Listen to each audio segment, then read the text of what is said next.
Dear students and respected dignitarians, myself Dr. Patan Rakesh, Assistant Professor, Department of Social Work, Government First Grade College, Shikaripura. In this class, I try to explain about Sigmund Freud's theory of personality structure. Basically, the theory of personality structure, it is one of the sub-theory of Sigmund Freud's psychoanalytical. Apart from theory of personality structure, the psychoanalytical theory having two more sub-theories called the theory of psychodynamics and the theory of psychosexual development. ವ್ಯಕ್ತಿತ್ವ ರಚನಾ ಸಿದ್ಧಾಂತವು Sigmund ಫ್ರಾಯ್ಡ್ರ ಮನೋವಿಶ್ಲೇಷಣಾ ಸಿದ್ಧಾಂತದ 3 ಉಪಸಿದ್ಧಾಂತಗಳಲ್ಲಿ ಒಂದು. ಇದನ್ನು ಹೊರತುಪಡಿಸಿದ್ವಿ ಅಂತಂದರೆ ಮನೋವಿಶ್ಲೇಷಣಾ ಸಿದ್ಧಾಂತದಲ್ಲಿ ಇನ್ನೂ 2 ಸಿದ್ಧಾಂತಗಳನ್ನು ನಾವು ಕಾಣ್ತೇವೆ, 2 ಉಪಸಿದ್ಧಾಂತಗಳನ್ನು ಕಾಣ್ತೇವೆ. ಅವುಗಳೆಂದರೆ ವ್ಯಕ್ತಿತ್ವ ಚಲನಾತ್ಮಕ ಸಿದ್ಧಾಂತ ಮತ್ತು ಮನೋಲೈಂಗಿಕ ಅಭಿವೃದ್ಧಿ ಸಿದ್ಧಾಂತ. The theory of personality structure helps us to understand about how the individual will get a particular type of personality in their life. ಈ ಒಂದು ವ್ಯಕ್ತಿತ್ವ ರಚನಾ ಸಿದ್ಧಾಂತ ನಮಗೆ ಹೇಗೆ ಒಬ್ಬ ವ್ಯಕ್ತಿ ತನ್ನ ಜೀವನದಲ್ಲಿ ನಿರ್ದಿಷ್ಟವಾದಂತಹ ಒಂದು ವ್ಯಕ್ತಿತ್ವವನ್ನು ಹೊಂದ್ತಾನೆ ಅನ್ನೋದನ್ನ ಅರ್ಥ ಮಾಡಿಕೊಳ್ಳಲಿಕ್ಕೆ ಸಹಾಯ ಮಾಡಿ ಕೊಡ್ತದೆ. Before going to understand about the theory of personality structure, it is better to understand brief about Sigmund Freud life. Freud was born to Jewish parents in the Austrian Empire, the first of 8 children. Sigmund Freud born May 6, 1856, died September 23, 1939. Sigmund ಫ್ರಾಯ್ಡ್ರವರು ಜೂವಿಷ್ ತಂದೆ ತಾಯಿಗಳಿಗೆ 8 ಮಕ್ಕಳಲ್ಲಿ ಮೊದಲನೇ ಮಗುವಾಗಿ ಜನಿಸ್ತಾರೆ. ಇವರ ಜನನ ಮೇ 6, 1856 ಮತ್ತು ಮರಣ September 23, 1939. Basically, by profession, Sigmund Freud was a neurologist and the founder of psychoanalysis and also considered as an father of psychology.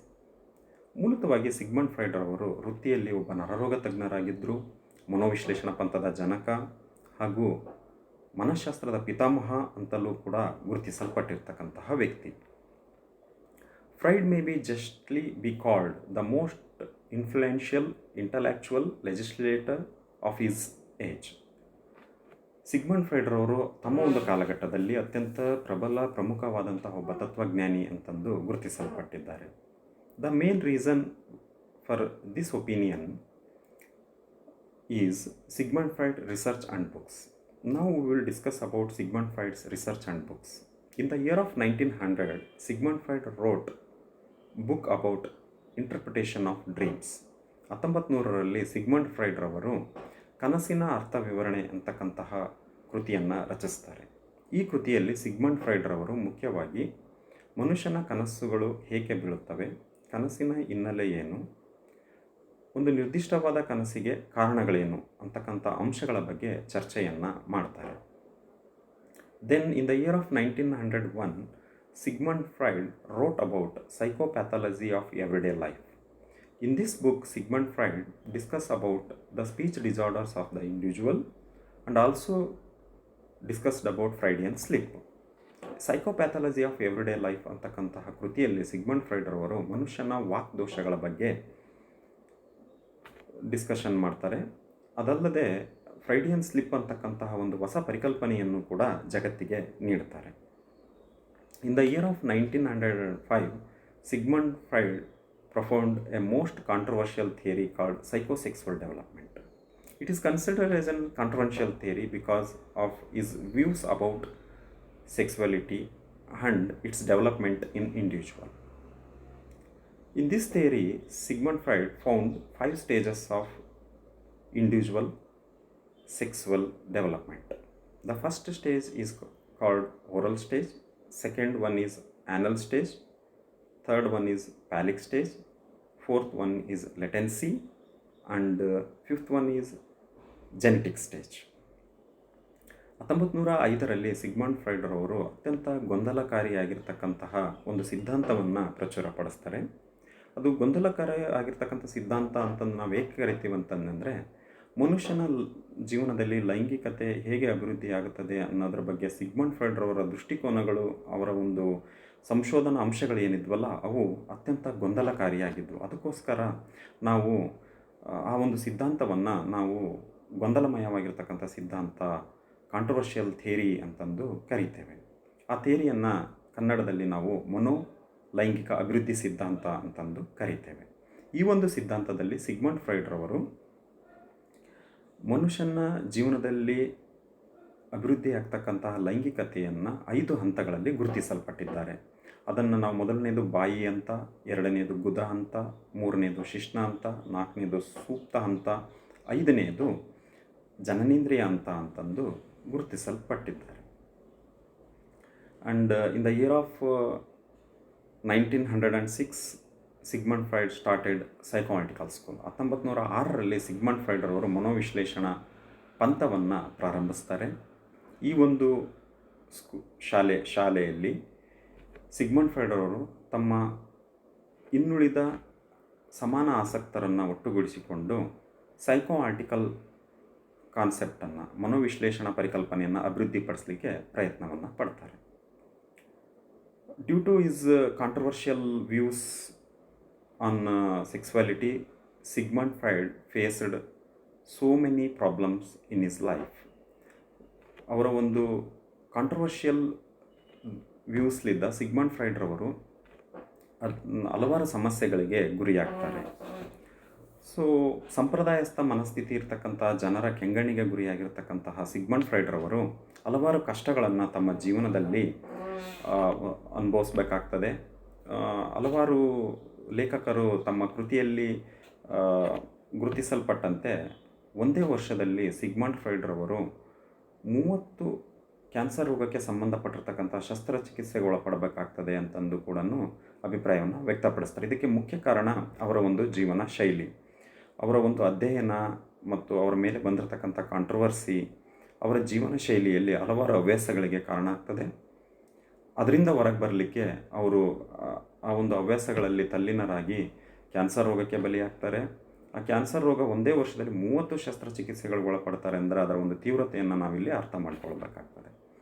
ಅವರ ಒಂದು ಗೊಂದಲಮಯವಾಗಿರ್ತಕ್ಕಂತಹ ಸಂಶೋಧನಾಂಶಗಳು ಏನೇ ಇದ್ದರೂ ಕೂಡ, ಸೊ ಈಗಿನ ಒಂದು ಕಾಲಘಟ್ಟದಲ್ಲಿ ಮನೋರೋಗಿಗಳ ಚಿಕಿತ್ಸೆಯಲ್ಲಿ ಅವರು ಪ್ರಚುರಪಡಿಸಿರ್ತಕ್ಕಂಥ ಸೈಕೋಆರ್ಟಿಕಲ್ ಮಾಡೆಲ್ ಏನಿದೆ ಅದು ಇವತ್ತಿಗೂ ಕೂಡ ಪ್ರಸ್ತುತ ಹಲವಾರು ಮನೋರೋಗಿಗಳ ಗುಣಪಡಿಸಲಿಕ್ಕೆ ಸಹಾಯಕವಾಗಿರೋದನ್ನು ನಾವು ಕಾಣ್ತೇವೆ. ನಾವು will discuss about the theory of personality structure. ನಾವು ಈಗ ನೇರವಾಗಿ ವ್ಯಕ್ತಿತ್ವ ರಚನಾ ಸಿದ್ಧಾಂತದ ಬಗ್ಗೆ ಅರ್ಥ ಮಾಡಿಕೊಳ್ಳೋಣ. ಮುಖ್ಯವಾಗಿ ಈ ಸಿದ್ಧಾಂತವನ್ನು ನಾವು ಏಕೆ ಓದಬೇಕು ಅಂತ. Being A social work professionalist, what is the use of this theory ಅಂತಂದು, ನಾವು ಒಬ್ಬ ಸಮಾಜಕಾರ ವೃತ್ತಿಪರರಾಗಿ ಹೇಗೆ ನಮಗೆ ಈ ಥಿಯರಿ ಸಹಕಾರಿಯಾಗ್ತದೆ ಅಂತಂದು, ನಾವು ಮಾನವನ ಬೆಳವಣಿಗೆ ಮತ್ತು ಅಭಿವೃದ್ಧಿಗೆ ಸಂಬಂಧಪಟ್ಟಂತೆ ಚರ್ಚೆ ಮಾಡಬೇಕಾದಂಥ ಸಂದರ್ಭದಲ್ಲಿ ಹಲವಾರು ಅಂಶಗಳು ಬರ್ತವೆ. ಈ ಹಲವಾರು ಅಂಶಗಳು ಹಲವಾರು ವೃತ್ತಿಪರರು ನೀಡಿರ್ತಕ್ಕಂಥದ್ದು. ಉದಾಹರಣೆಗೆ ಮನೋವಿಜ್ಞಾನಿಗಳು, ಮನಃಶಾಸ್ತ್ರಜ್ಞರು ಮಾನವನ ಬೆಳವಣಿಗೆ ಮತ್ತು ಅಭಿವೃದ್ಧಿ ಹೇಗೆ ಆಗ್ತದೆ ಅನ್ನೋದ್ರ ಬಗ್ಗೆ ತಮ್ಮ ವ್ಯೂಸನ್ನು ಕೊಡ್ತಾರೆ. ಸೋಷಿಯಾಲಜಿಸ್ಟ್ಗಳು ತಮ್ಮ ವ್ಯೂಸನ್ನು ಕೊಡ್ತಾರೆ. ಅದೇ ರೀತಿ ಮೆಡಿಕಲ್ ಪ್ರೊಫೆಷನಲ್ಸ್ಗಳು ತಮ್ಮ ವ್ಯೂವನ್ನು ಕೊಡ್ತಾರೆ. ಆ ಎಲ್ಲ ವ್ಯೂಗಳು ಕೂಡ ನಮ್ಮ ಒಂದು ಪಠ್ಯಕ್ರಮದಲ್ಲಿದೆ. All the opinions of human growth and development is mentioned in our syllabus. Among the opinions of human growth and development, most important one is given by psychologist. ನಾವು ಹಲವಾರು ಒಪಿನಿಯನ್ಗಳನ್ನೇನು ಕೊಟ್ಟಿದ್ದಾರೆ ಮಾನವನ ಅಭಿವೃದ್ಧಿ ಮತ್ತು ಬೆಳವಣಿಗೆಗೆ ಸಂಬಂಧಪಟ್ಟಂತೆ. ಅದರಲ್ಲಿ ಅತ್ಯಂತ ಪ್ರಮುಖವಾಗಿರ್ತಕ್ಕಂಥದ್ದು ಮನೋವಿಜ್ಞಾನಿಗಳು ಕೊಟ್ಟಿರ್ತಕ್ಕಂತಹ ಅಂಶಗಳು ಅಂತಂದು ಅಭಿಪ್ರಾಯ ಪಡಬಹುದು. ಅದೇ ರೀತಿಯಾಗಿ ಸಮಾಜಶಾಸ್ತ್ರಜ್ಞರು, ವೈದ್ಯಕೀಯ ವಿಜ್ಞಾನಿಗಳು, ಅರ್ಥಶಾಸ್ತ್ರಜ್ಞರು ನೀಡಿರ್ತಕ್ಕಂತಹ ವಿವರಣೆಗಳು ಬಹುಮುಖ್ಯ. ಆದರೆ ಅವು ನೇರವಾಗಿ ನಮ್ಮ ಗಮನಕ್ಕೆ ಬರ್ತವೆ ಮತ್ತು ನೇರವಾಗಿ ನಮ್ಮ ಅನುಭವಕ್ಕೆ ಬಂದಿರತಕ್ಕಂಥದ್ದು. ಇಲ್ಲಿ ಮನಃಶಾಸ್ತ್ರಜ್ಞರು ನೀಡಿರ್ತಕ್ಕಂಥ ವಿವರಣೆಗಳೇನಿದಾವಲ್ಲ ಅವು ಆಳವಾದ ಅಧ್ಯಯನದ ಅವಶ್ಯಕತೆ ಇದೆ. ಈ ಹಿನ್ನೆಲೆಯಲ್ಲಿ ಮನಃಶಾಸ್ತ್ರಜ್ಞರು ನೀಡಿರ್ತಕ್ಕಂಥ ಮಾನವನ ಬೆಳವಣಿಗೆ ಮತ್ತು ಅಭಿವೃದ್ಧಿ ಸಿದ್ಧಾಂತಗಳು ಅತ್ಯಂತ ಪ್ರಮುಖ ಅಂತಂದು ನಾವು ಪರಿಗಣಿಸಲ್ಪಡ್ತೇವೆ. ಈ ಹಿನ್ನೆಲೆಯಲ್ಲಿ ಒಬ್ಬ ವ್ಯಕ್ತಿಯ ವ್ಯಕ್ತಿತ್ವ ಹೇಗೆ ಅಭಿವೃದ್ಧಿ ಆಗ್ತದೆ ಅನ್ನೋದನ್ನ ಕಂಡುಕೊಳ್ಳಲಿಕ್ಕೆ ನಮಗೆ ಸಿಗ್ಮಂಡ್ ಫ್ರಾಯ್ಡ್ ಅವರ ಥಿಯರಿ ಆಫ್ ಪರ್ಸನಾಲಿಟಿ ಸ್ಟ್ರಕ್ಚರ್ ಸಹಾಯಕ ಆಗ್ತದೆ. In this point of view, in this class we understand about the theory of personality structure. ಈ ಒಂದು ವ್ಯಕ್ತಿತ್ವ ರಚನಾ ಸಿದ್ಧಾಂತವನ್ನು ನಾವು ಏಕೆ ಈ ತರಗತಿಯಲ್ಲಿ ಅಧ್ಯಯನ ಮಾಡ್ತಾ ಇದ್ದೀವಿ ಅನ್ನೋದ್ರ ಹಿನ್ನೆಲೆ ಈ ಅಂಶ ಆಗಿರ್ತದೆ. ನಾವು we discuss directly about the theory of personality structure. The theory of personality structure having three components called id, ego and superego. ವ್ಯಕ್ತಿತ್ವ ರಚನಾ ಸಿದ್ಧಾಂತ ಅಂತಕ್ಕಂಥದ್ದು 3 ಘಟಕಾಂಶಗಳನ್ನು ಹೊಂದಿದೆ. ಆ ಘಟಕಾಂಶಗಳನ್ನು ನಾವು ವ್ಯಕ್ತಿತ್ವದ ರಚನೆ, 3 ವ್ಯಕ್ತಿತ್ವದ ರಚನೆ, 3 ಕಾಂಪೋನೆಂಟ್ಸ್, 3 ಸ್ಟ್ರಕ್ಚರ್ ಆಫ್ ಪರ್ಸನಾಲಿಟಿ ಅಂತಂದು ಕರೀತೇವೆ. ಸೊ ಅವುಗಳನ್ನು ಇದ್, ಈಗೋ, ಸೂಪರ್ ಈಗೋ ಅಂತಂದು ಗುರುತಿಸಲ್ಪಟ್ಟಿದೆ.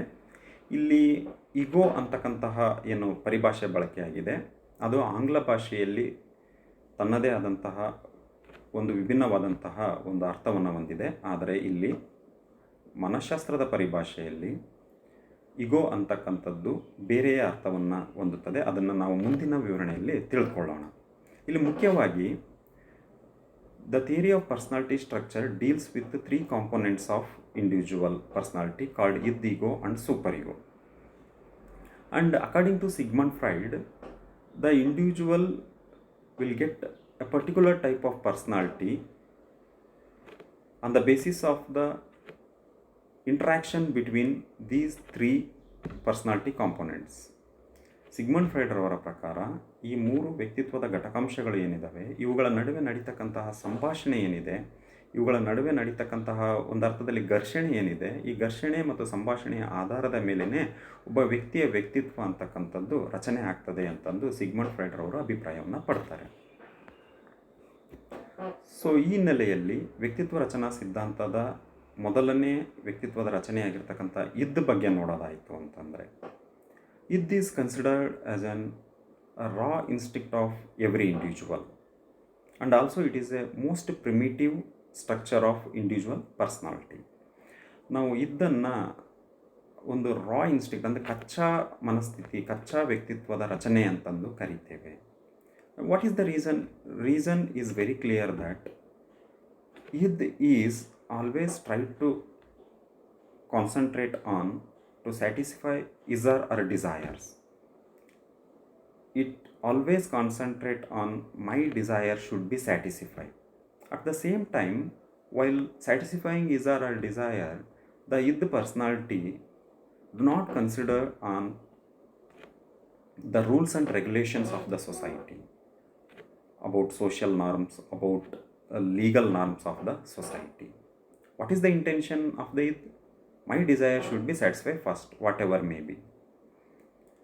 ಸೊ ಇದನ್ನ ಒಂದು ಗುಣ ಏನಪ್ಪ ಅಂದರೆ, ಇದು ವ್ಯಕ್ತಿತ್ವದ ಗುಣ ಏನಪ್ಪ ಅಂತಂದರೆ ಇದು ಕಚ್ಚಾ ಮನಸ್ಥಿತಿ ಅಂತಂದು ಕರಿತೀವಿ. ಏಕೆ ಕಚ್ಚಾ ಮನಸ್ಥಿತಿ ಅಂತಂದು ಕರಿತೀವಿ ಅಂತಂದರೆ, ಇದು ಯಾವುದೇ ಸಮಾಜದ ಸ್ಥಾಪಿತ ನಿಯಮಗಳಿಗೆ ಬೆಲೆ ಕೊಡೋದಿಲ್ಲ, ಕಾನೂನಿನ ನಿಯಮಗಳಿಗೆ ಬೆಲೆ ಕೊಡೋದಿಲ್ಲ.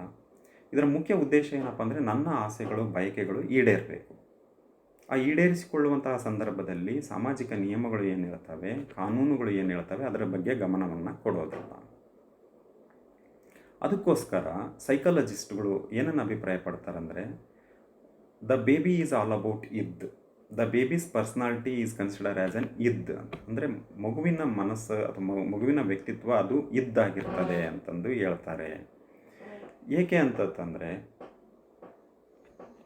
we know that baby is always try to satisfy his or her desires. ಆ ಮಗು ಯಾವಾಗಲೂ ತನ್ನ ಒಂದು ಆಸೆಗಳ ಕಡೆಗೆ ಗಮನ ಕೊಡ್ತದೆ, ಆಸೆಯನ್ನು ಈಡೇರಿಸಿಕೊಳ್ಳೋದ್ರ ಕಡೆಗೆ ಗಮನ ಕೊಡ್ತದೆ. ಅಂಥ ಸಂದರ್ಭದಲ್ಲಿ ಅದು ನಿಯಮ ಏನಿದೆ, ಕಾನೂನು ಏನಿದೆ ಅನ್ನೋದ್ರ ಕಡೆಗೆ ಗಮನ ಕೊಡೋದಿಲ್ಲ. ಮುಖ್ಯ ಕಾರಣ ಏನಪ್ಪ ಅಂತಂದರೆ ಅದಕ್ಕೆ ಅದರ ಅರಿವಿರೋದಿಲ್ಲ. And it is always operates unconsciously, ಅಂದರೆ ಪ್ರಜ್ಞಾಹೀನ ಸ್ಥಿತಿಯಲ್ಲಿಯೇ ಇದ್ದು ಕೆಲಸ ಮಾಡ್ತದೆ ಅಂತಂದು ಈ ಅಂಶವನ್ನು ತಿಳ್ಕೊಳ್ಬೇಕು. ಅಂದರೆ ಇಲ್ಲಿ ಅನ್ಕಾನ್ಷಿಯಸ್ಲಿ, ಇಟ್ ಆಪರೇಟ್ಸ್ ಅನ್ಕಾನ್ಷಿಯಸ್ಲಿ ಅನ್ನೋ ಒಂದು ಸೆಂಟೆನ್ಸ್ ನಮಗೆ ಅರ್ಥ ಆಗಬೇಕು ಅಂತಂದರೆ ಥಿಯರಿ ಆಫ್ ಸೈಕೋಡೈನಾಮಿಕ್ ನಾವು ಅರ್ಥ ಮಾಡ್ಕೊಳ್ಬೇಕಾಗ್ತದೆ. ಇಲ್ಲಿ ಸಂಕ್ಷಿಪ್ತವಾಗಿ ಹೇಳೋದಾಯಿತು ಅಂತಂದರೆ, according to Sigmund Freud, most of the individual behavior is motivated from unconscious mind. ಒಂದು ಪ್ರಜ್ಞಾಹೀನ ಮನಸ್ಸೇ, ಅಂದರೆ ಪ್ರಜ್ಞಾಹೀನ ಸ್ಥಿತಿಯಲ್ಲಿರ್ತಕ್ಕಂಥ ಅಂಶಗಳೇ ವ್ಯಕ್ತಿಯ ಬಹಳ ವರ್ತನೆಗಳ ಮೇಲೆ ಪರಿಣಾಮ ಬೀರ್ತದೆ ಅಂತಂದು ಹೇಳ್ತಾರೆ. ಇದನ್ನು ನಾವು ಸಂಪೂರ್ಣವಾಗಿ ಅರ್ಥ ಮಾಡ್ಕೋಬೇಕು ಅಂದರೆ ನಾವು ಥಿಯರಿ ಆಫ್ ಸೈಕೋಡೈನಾಮಿಕ್ ಅಂತಕ್ಕಂತಹ ಸಿಗ್ಮಂಡ್ ಫ್ರಾಯ್ಡರ ಸಿದ್ಧಾಂತವನ್ನು ನಾವು ಓದಬೇಕಾಗ್ತದೆ. ಈ ಹಂತದಲ್ಲಿ ಹೇಳೋದಾಯಿತು ಅಂತಂದರೆ, ವ್ಯಕ್ತಿತ್ವ ಅಂತಕ್ಕಂಥದ್ದು ಅದು ಒಂದು ಕಚ್ಚಾ ಮನಸ್ಥಿತಿ. ಅದರ ಮುಖ್ಯ ಉದ್ದೇಶ ತನ್ನ ಬಯಕೆಗಳನ್ನು, ಆಸೆಗಳನ್ನು ಈಡೇರಿಸ್ಕೊಳ್ಬೇಕು. ಆ ಈಡೇರಿಸ್ಕೊಳ್ಳುವಂಥ ಸಂದರ್ಭದಲ್ಲಿ ಅದು ಸಮಾಜದ ಸ್ಥಾಪಿತ ನಿಯಮಗಳು, ಕಾನೂನುಗಳು ಏನು ಹೇಳ್ತವೆ ಅನ್ನೋದರ ಬಗ್ಗೆ ಗಮನವನ್ನು ಕೊಡೋದಿಲ್ಲ. ಇಂತಹ ಸನ್ನಿವೇಶದಲ್ಲಿ ಒಬ್ಬ ವ್ಯಕ್ತಿ ಇದ್ದಿನ ಮಾತನ್ನು ಕೇಳಿದರೆ ಏನಾಗ್ತದೆ? ಬಹಳ ಸರಳ, ಸಮಾಜದಲ್ಲಿ ವ್ಯಕ್ತಿ ತನ್ನ ಘನತೆ, ಗೌರವ, ಮರ್ಯಾದೆಯನ್ನು ಕಳೆದುಕೊಳ್ತಾನೆ ಅಂತ. ಏಕೆಂದರೆ ಒಬ್ಬ ವ್ಯಕ್ತಿ ಯಾವುದೇ ಆಸೆಯಾಗಿರ್ಬೋದು, ಆ ಆಸೆಯನ್ನು ಅಥವಾ ಬಯಕೆಯನ್ನು ಈಡೇರಿಸ್ಕೊಳ್ಬೇಕಾದಂಥ ಸಂದರ್ಭದಲ್ಲಿ ಆ ವ್ಯಕ್ತಿ ಸ್ಥಾಪಿತ ನಿಯಮಗಳು ಮತ್ತು ಕಾನೂನಿನ ನಿಯಮಗಳು ಏನು ಹೇಳ್ತವೆ ಅದನ್ನು ಪಾಲಿಸಿಯೇ ಆ ಆಸೆಗಳನ್ನು, ಬಯಕೆಗಳನ್ನು ಈಡೇರಿಸ್ಕೊಳ್ಬೇಕಾಗ್ತದೆ. ಆದರೆ ಏನು ಹೇಳ್ತದೆ? It don't bother about the rules and regulations of the society. ಇದು ಸಮಾಜದ ನೀತಿ ನಿಯಮಗಳ ಬಗ್ಗೆ ಗಮನವನ್ನು ಕೊಡೋದಿಲ್ಲ. ಇದು ಒಂದು ರೀತಿಯಾದಂತಹ ವ್ಯಕ್ತಿತ್ವ. ಇನ್ನು super ego. So in the theory of personality structure, the second component is ಈಗೋ.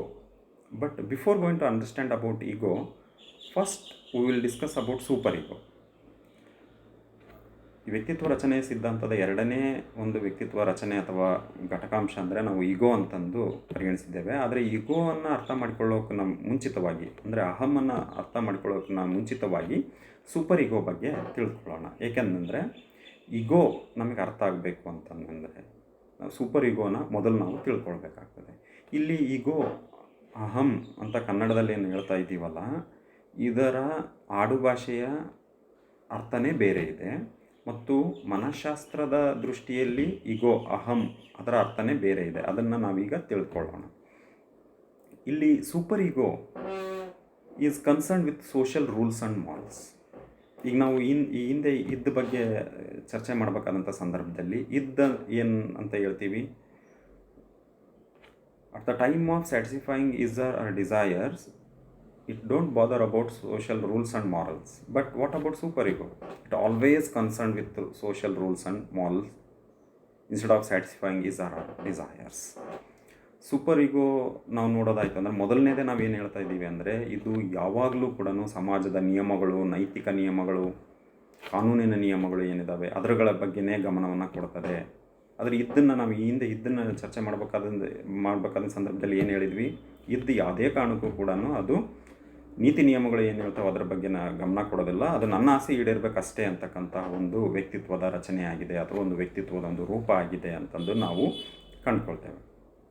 ಆದರೆ ಸೂಪರ್ ಈಗೋ ಇದಕ್ಕೆ ಆಸೆಗಳ ಈಡೇರೋದು ಮುಖ್ಯ ಅಲ್ಲ. ಮುಖ್ಯ ಏನಪ್ಪ ಅಂತಂದರೆ, ನಾನು ನನ್ನ ಸಾಮಾಜಿಕ ಜೀವನದಲ್ಲಿ ಸಾಮಾಜಿಕ ನಿಯಮಗಳನ್ನು ಮತ್ತು ನೈತಿಕ ನಿಯಮಗಳನ್ನು ಪಾಲಿಸಬೇಕು ಅನ್ನೋದೇ ಮುಖ್ಯ ಆಗಿರ್ತದೆ. It is always try to sacrifice is our desires.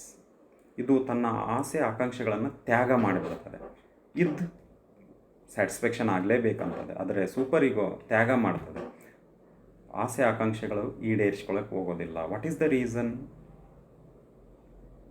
So ನನ್ನ ಆ ಆಸೆಯನ್ನು ಈಡೇರಿಸ್ಕೊಂಡ್ರೆ, ಆ ಬಯಕೆಯನ್ನು ಈಡೇರಿಸ್ಕೊಂಡ್ರೆ ಸಮಾಜದಲ್ಲಿ ನನ್ನ ಘನತೆಗೆ ಧಕ್ಕೆ ಆಗ್ತದೆ. ಘನತೆಗೆ ಧಕ್ಕೆ ಆದರೆ ಮುಂದೆ ವ್ಯಕ್ತಿ ಜೀವನ ಮಾಡೋಕ್ಕಾಗಲ್ಲ.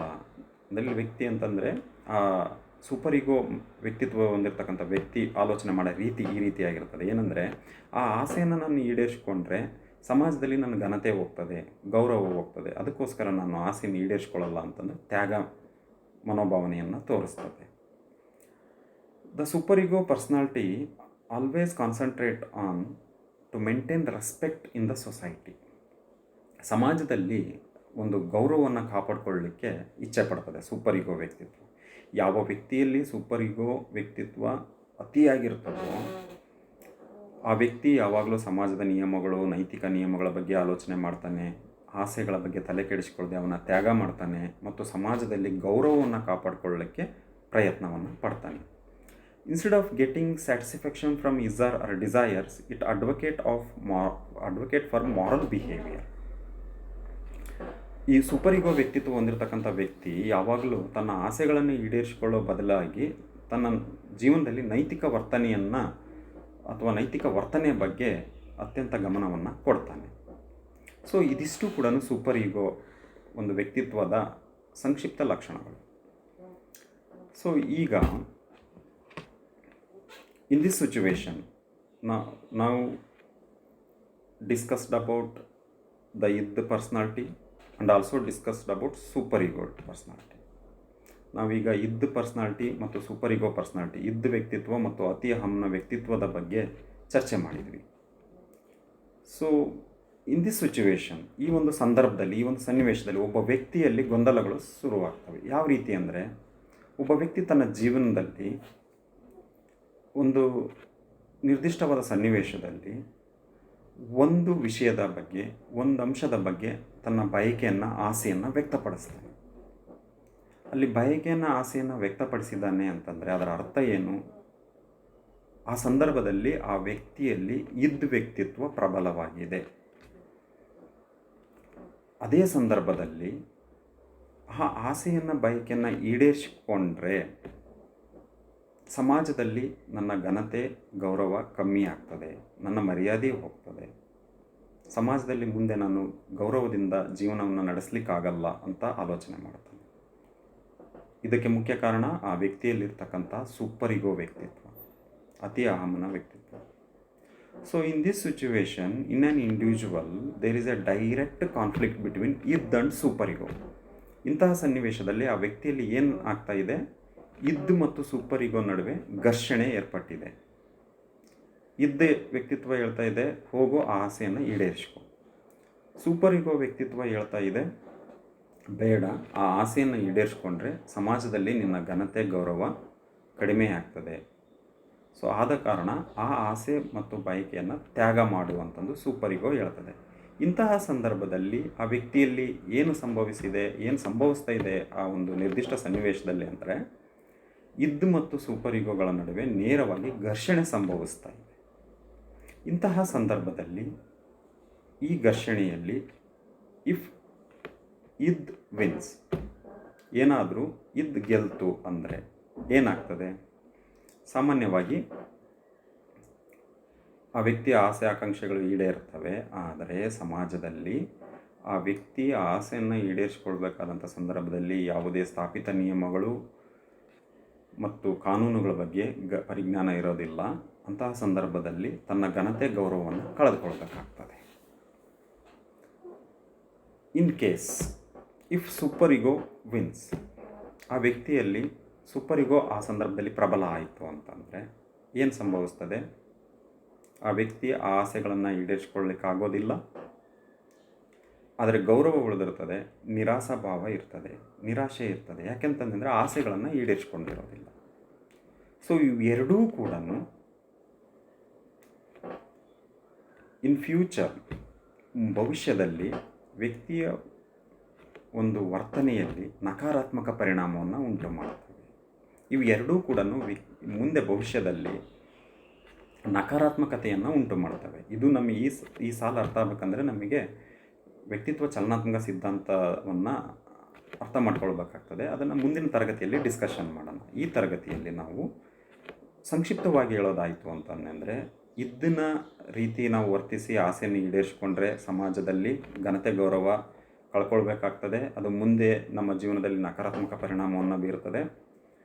ಸೂಪರ್ ಈಗೋ ಮಾತನ್ನು ಕೇಳಿ ಅಥವಾ ಸೂಪರ್ ಈಗೋ ಪ್ರಬಲವಾಗಿ ನಾವು ಆಕಾಂಕ್ಷೆಗಳನ್ನು ಈಡೇರಿಸಿಕೊಳ್ಳದೇ ತ್ಯಾಗ ಮಾಡ್ಕೊಳ್ತಾ ಹೋದರೆ ಅದು ಕೂಡ ಮುಂದೆ ನಮ್ಮ ಜೀವನದಲ್ಲಿ ನಕಾರಾತ್ಮಕ ಪರಿಣಾಮವನ್ನು ಬೀರ್ತದೆ.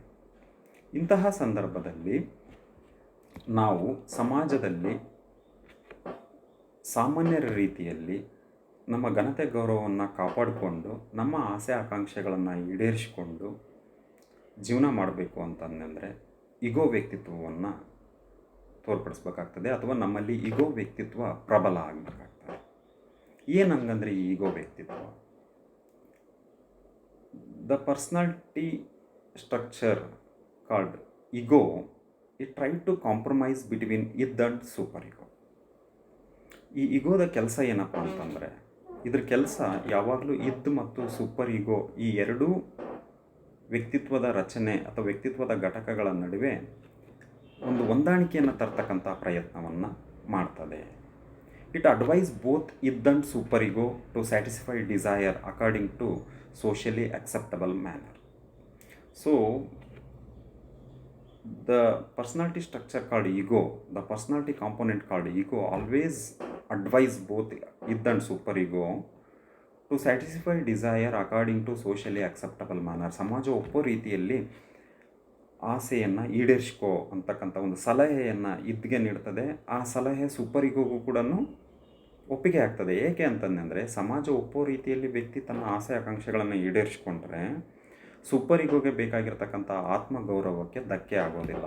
ಆ ಸಂದರ್ಭದಲ್ಲಿ ಸೂಪರ್ ಈಗೋ ಹೇಳೋ ಮಾತನ್ನು ಕೇಳ್ತದೆ, ಇದ್ದು ಕೂಡ ಈಗೋ ಹೇಳೋ ಮಾತನ್ನು ಕೇಳ್ತದೆ. ಯಾಕಂದರೆ ಇದ್ದಿಗೆ ಏನಪ್ಪ ಅಂದ್ರೆ ಆಸೆಗಳು ಈಡೇರಬೇಕು.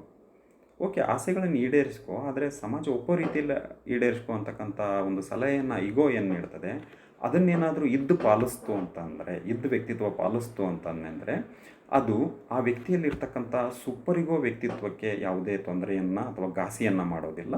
ಆ ಸಂದರ್ಭದಲ್ಲಿ ವ್ಯಕ್ತಿಯ ವರ್ತನೆ ಅಂತಕ್ಕಂಥದ್ದು ಸಾಮಾನ್ಯವಾಗಿರ್ತದೆ ಮತ್ತು ಆರೋಗ್ಯಕರವಾಗಿರ್ತದೆ ಅಂತಂದು.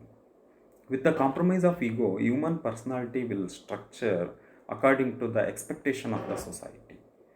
ಸೊ ಇಲ್ಲಿ ಈಗೋದ ವ್ಯಕ್ತಿತ್ವದ ಅಥವಾ ಈಗೋ ಮಧ್ಯ ಪ್ರವೇಶ ಮಾಡೋದ್ರಿಂದ ಏನಾಗ್ತದೆ ಅಂತಂದರೆ, ಒಬ್ಬ ವ್ಯಕ್ತಿಯ ವ್ಯಕ್ತಿತ್ವ ಅಂತಕ್ಕಂಥದ್ದು ಸಮಾಜ ಒಪ್ಪುವ ರೀತಿಯಲ್ಲಿ ರಚನೆ ಆಗ್ತದೆ ಅಂತಕ್ಕಂಥದ್ದು ತಿಳಿಸ್ಕೊಡ್ತದೆ ಅಂತಂದು. ಇನ್ನು ಈ ಸಿದ್ಧಾಂತವನ್ನು ನಾವು ಇಡಿಯಾಗಿ ನೋಡೋದಾದಂದರೆ, ಈಗ ಈ ವ್ಯಕ್ತಿತ್ವ ರಚನಾ ಸಿದ್ಧಾಂತವನ್ನು ನಾವು ಒಂದು ಬಿಡಿಯಾಗಿ ನೋಡ್ಕೊತ ಬಂದ್ವಿ. ಇದ್ ಈಗೋ ಸೂಪರ್ ಈಗೋ ಅಂತ ಬಿಡಿಯಾಗಿ ನೋಡ್ಕೊತ ಬಂದ್ವಿ. ಇದನ್ನು ನಾವು ಇಡಿಯಾಗಿ ಒಂದು ಇಂಟಿಗ್ರೇಟೆಡ್ ಮೋಡ್ನಲ್ಲಿ ಡಿಸ್ಕಷನ್ ಮಾಡೋದಾಯಿತು ಅಂತಂದರೆ, id ego super ego is existed in every individual personality. ಪ್ರತಿಯೊಬ್ಬ ವ್ಯಕ್ತಿಯ ವ್ಯಕ್ತಿತ್ವದಲ್ಲಿ ಇದ್ ಈಗೋ ಮತ್ತು ಸೂಪರ್ ಈಗೋ ಅಂತಕ್ಕಂತಹ ವ್ಯಕ್ತಿತ್ವದ ಘಟಕಾಂಶಗಳು ಇರ್ತವೆ. ಯಾವ ವ್ಯಕ್ತಿಯಲ್ಲಿ ಯಾವುದು ಪ್ರಬಲವಾಗಿರ್ತದೋ ಅದು ಆ ವ್ಯಕ್ತಿಯ ವ್ಯಕ್ತಿತ್ವವನ್ನು ನಿರ್ಧರಿಸ್ತದೆ. Which component is more powerful in individual personality, that will determine the individual personality. In case id ಪ್ರಬಲವಾಗಿತ್ತು ಅಂತಂದರೆ ಆ ವ್ಯಕ್ತಿ ಸಮಾಜದಲ್ಲಿ ನಕಾರಾತ್ಮಕ ವ್ಯಕ್ತಿತ್ವವನ್ನು ಹೊಂದಿರ್ತಾನೆ. ಸೂಪರ್ ಈಗೋ ಪ್ರಬಲವಾಗಿತ್ತು ಅಂತಂದರೆ ಅದು ಕೂಡ ತನ್ನ ಆಸೆಗಳನ್ನು ಆಕಾಂಕ್ಷೆಗಳನ್ನು ತ್ಯಾಗ ಮಾಡ್ತಾ ಮುಂದೆ ತನ್ನ ಜೀವನದಲ್ಲಿ ವ್ಯಕ್ತಿ ಸಮಾಜದ ಮೇಲೆ ಅಥವಾ ತನ್ನ ಮೇಲೆ ಒಂದು ನಿರಾಶಾ ಭಾವನೆಯನ್ನು ಬೆಳೆಸ್ಕೊಳ್ಳಲಿಕ್ಕೆ ಅಥವಾ ನಿರಾಶಾ ಭಾವನೆಯನ್ನು ಹೊಂದಿರತಕ್ಕಂಥ ವ್ಯಕ್ತಿತ್ವ ಹೊಂದಲಿಕ್ಕೆ ಕಾರಣ ಆಗಿಬಿಡ್ತದೆ. ಸೊ ಈಗೋ ಬೆಳೆಸ್ಕೊಂಡಿರ್ತಕ್ಕಂತಹ ವ್ಯಕ್ತಿ ಅಂದರೆ ಅಹಂ ಅನ್ನು ಬೆಳೆಸ್ಕೊಂಡು, ಅಹಂ ಅಂದರೆ ಇಲ್ಲಿ ನಾವು ಬೇರೆ ಅರ್ಥದಲ್ಲಿ ನಾವು ಕನ್ನಡದಲ್ಲಿ ಆಗಿರ್ಬೋದು ಅಥವಾ ಈಗೋ ಅನ್ನೋ ಪದನ ಆಂಗ್ಲ ಭಾಷೆಯಲ್ಲಿ ಬಳಸ್ತಾ ಇದ್ದರೂ ಕೂಡ ಸೈಕಾಲಜಿಕಲ್ ಟರ್ಮಿನಾಲಜೀಸ್ನಲ್ಲಿ ಅದಕ್ಕೆ ತನ್ನದೇ ಆದಂಥ ಮೀನಿಂಗ್ ಇದೆ. ಅದನ್ನ ಈಗ ನಾವು ತಿಳ್ಕೊಂಡಿದ್ದೇವೆ. ಈ ಈಗೋ ವ್ಯಕ್ತಿತ್ವವನ್ನು ವ್ಯಕ್ತಿ ಹೊಂದಿದ್ರೆ ಅಂದರೆ ಈಗೋ ಒಬ್ಬ ವ್ಯಕ್ತಿಯಲ್ಲಿ ಪ್ರಬಲವಾಗಿತ್ತು ಅಂತಂದರೆ ಆ ವ್ಯಕ್ತಿ ಸಮಾಜದಲ್ಲಿ ತನ್ನ ಆಸೆ ಆಕಾಂಕ್ಷೆಗಳನ್ನು ಈಡೇರಿಸ್ಕೊಳ್ತಾ ತನ್ನ ಆತ್ಮಗೌರವವನ್ನು ಸ್ಥಾನಮಾನವನ್ನು ಉಳಿಸ್ಕೊಳ್ತಾ ಸಾಮಾನ್ಯವಾಗಿ ಆರೋಗ್ಯಕರವಾಗಿ ಸಮಾಜದಲ್ಲಿ ಜೀವನವನ್ನು ಮಾಡ್ತಾ ಇರ್ತಾನೆ ಅಂತಂದು. ಅದಕ್ಕೋಸ್ಕರ ನಾವೇನಂತ ಕರಿತೀವಿ ಅಂತಂದರೆ, which is the reality in individual personality ಅಂತ ಪ್ರಶ್ನೆ ಹಾಕ್ಕೊಂಡಾಗ ಈಗೋ ಅಂತಂದು ಆನ್ಸರ್ ಬರ್ತದೆ. ಏಕೆಂದರೆ ಸಾಮಾನ್ಯವಾಗಿ ನೀವು ಎಲ್ಲರೂ ಸಮಾಜದಲ್ಲಿ ಬಹುಸಂಖ್ಯಾತರು ಯಾವ ವ್ಯಕ್ತಿತ್ವವನ್ನು ಹೊಂದಿರ್ತಾರೆ ಅಂದರೆ ಈಗೋ ವ್ಯಕ್ತಿತ್ವವನ್ನು ಹೊಂದಿರ್ತಾರೆ. ಅಂದರೆ ತಮ್ಮ ಆಸೆ ಆಕಾಂಕ್ಷೆಗಳನ್ನು ಈಡೇರಿಸ್ಕೊಳ್ತಾ ಇರ್ತಾರೆ. ಆ ಆಸೆ ಆಕಾಂಕ್ಷೆಗಳು ಸಮಾಜದ ಒಪ್ಪಿತ ನಡವಳಿಕೆ, ಒಪ್ಪಿತ ರೀತಿಯಲ್ಲಿ ಕಾನೂನಿನ ಒಂದು ಅಂಶಗಳಿಗೆ ಬೆಲೆ ಕೊಟ್ಟು ಈಡೇರಿಸ್ಕೊಳ್ತಾ ಇರ್ತಾರೆ. ಈ ಹಿನ್ನೆಲೆಯಲ್ಲಿ ಸಮಾಜದಲ್ಲಿ ಬಹುಸಂಖ್ಯಾತರ ವ್ಯಕ್ತಿತ್ವ ಯಾವುದಾಗಿರ್ತದೆ ಅಂದರೆ ನಾವು ಈಗೋ ಆಗಿರ್ತದೆ ಅಂತಕ್ಕಂತಹ ಒಂದು ಅಂಶವನ್ನು ಕಂಡುಕೊಳ್ಬೇಕಾಗ್ತದೆ ಅಂತಂದು. ಇದಿಷ್ಟು ಕೂಡ ನಾವು ಸಿಗ್ಮಂಡ್ ಫ್ರಾಯ್ಡ್ ಅವರ ವ್ಯಕ್ತಿತ್ವ ರಚನಾ ಸಿದ್ಧಾಂತದ ಬಗ್ಗೆ ತಿಳ್ಕೊಳ್ಬಹುದಾಗಿದೆ ಅಂತಂದು. ಇನ್ನು ಈ ಕೃತಿಯ ಬಗ್ಗೆ ಹೇಳೋದಾಯಿತು ಅಂತಂದರೆ, ಈ ಕೃತಿ ನಾನೇ ರಚನೆ ಮಾಡಿರ್ತಕ್ಕಂತಹ ಒಂದು ಕೃತಿ. ಮಾನವನ ಬೆಳವಣಿಗೆ ಮತ್ತು ಅಭಿವೃದ್ಧಿ ಸಮಾಜ ಕಾರ್ಯ ದೃಷ್ಟಿಕೋನದಲ್ಲಿ ವಿಶ್ಲೇಷಣೆ ಅಂತಂದು ಕನ್ನಡದಲ್ಲಿ ಈ ಒಂದು ಕೃತಿಯನ್ನು ರಚಿಸಿದ್ದೇನೆ. ಈ ಸಿದ್ಧಾಂತ ವ್ಯಕ್ತಿತ್ವ ರಚನಾ ಸಿದ್ಧಾಂತ ಮತ್ತು ಈ ಮೊದಲೇ ಹೇಳಿದಂಥ ಸಂದರ್ಭದಲ್ಲಿ ವ್ಯಕ್ತಿತ್ವ ರಚನಾ ಸಿದ್ಧಾಂತ ಅಂತಕ್ಕಂಥದ್ದು ಮನೋವಿಶ್ಲೇಷಣಾ ಸಿದ್ಧಾಂತದ ಉಪಸಿದ್ಧಾಂತಗಳಲ್ಲಿ ಒಂದು ಸಿದ್ಧಾಂತ ಅಂತ ಹೇಳಿದ್ನಲ್ಲ. ಈನಲ್ಲಿ ಸಂಪೂರ್ಣವಾಗಿ ಮನೋವಿಶ್ಲೇಷಣಾ ಸಿದ್ಧಾಂತ ಏನು ಹೇಳ್ತದೆ ಮತ್ತು ಆ ಮನೋವಿಶ್ಲೇಷಣಾ ಸಿದ್ಧಾಂತದ 3 ಉಪಸಿದ್ಧಾಂತಗಳು ಏನು ಹೇಳ್ತವೆ ಮತ್ತು ಆ 3 ಉಪಸಿದ್ಧಾಂತಗಳು ಒಂದಕ್ಕೊಂದು ಯಾವ ರೀತಿ ಪರಸ್ಪರ ಸಂಬಂಧವನ್ನು ಹೊಂದಿದೆ ಅಂತಕ್ಕಂಥ ಅಂಶಗಳನ್ನು ಈ ಕೃತಿಯಲ್ಲಿ ನಾನು ಸಂಪೂರ್ಣವಾಗಿ ಚರ್ಚೆ ಮಾಡಿದ್ದೇನೆ. ಅದೇ ರೀತಿಯಾಗಿ ಅದನ್ನು ಹೊರತುಪಡಿಸಿದರೆ ಈ ಕೃತಿಯಲ್ಲಿ ಮಾನವನ ಬೆಳವಣಿಗೆ ಮತ್ತು ಅಭಿವೃದ್ಧಿ ಹ್ಯೂಮನ್ ಗ್ರೋತ್ ಆ್ಯಂಡ್ ಡೆವಲಪ್ಮೆಂಟಿಗೆ ಸಂಬಂಧಪಟ್ಟಿರ್ತಕ್ಕಂಥ ಮೂಲಾಂಶಗಳು ಮತ್ತು ತದನಂತರ